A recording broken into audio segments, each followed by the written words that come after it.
Tingnan nyo to mga lodi, si Maring Kalbo nagmukbang ng napakaraming pulot yan oh. Wow! At ang kanyang ginagawa dyan, kinakain niya din yung honeycomb. Ala, di ba para yung kandel? Kasi ang alam ko, pinakapulot lang talaga ang kinakain dyan. Si Maring Kalbo kinain pati yung honeycomb eh. So, okay, subukan na natin. Let's go!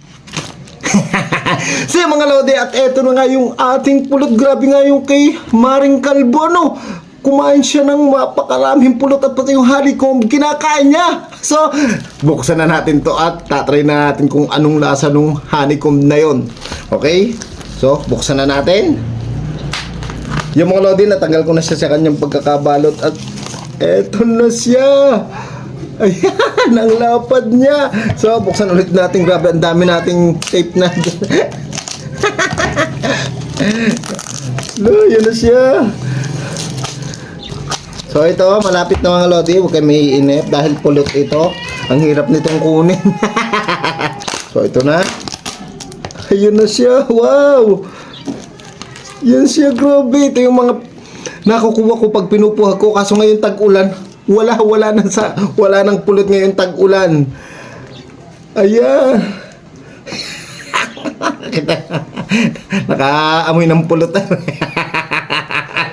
So ito, tikman na natin. Atin na ulit bubuksan ito. Kukuha ako ng isa pang lagayan. Ay sige, pwede na dito. So okay, dahan-dahan lang tayo, sayang ang pulot. Yan na siya mga lodi. So ito mga lodi, nabuksan ko na at kumuha akong lagayan para kitang kita ninyo. So ito na. Ayan siya mga lodi, oh. Ow! Ow!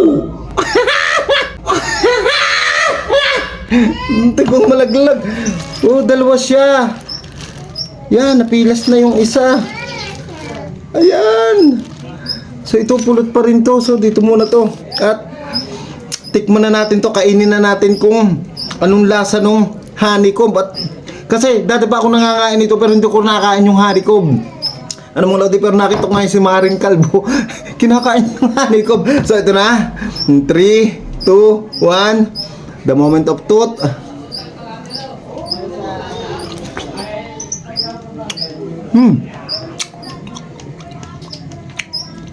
Yung honeycomb, kainin natin. Ang sarap, grabe, ginaganto-ganto yung Maring Kalbo yun, oh. Sarap.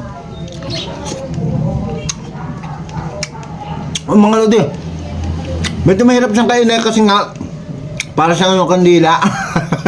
Pero kaya naman, pero alam niyo ba na ang honeycomb ay antioxidant at saka vitamins. Ano? Nabasa ko lang kay Google.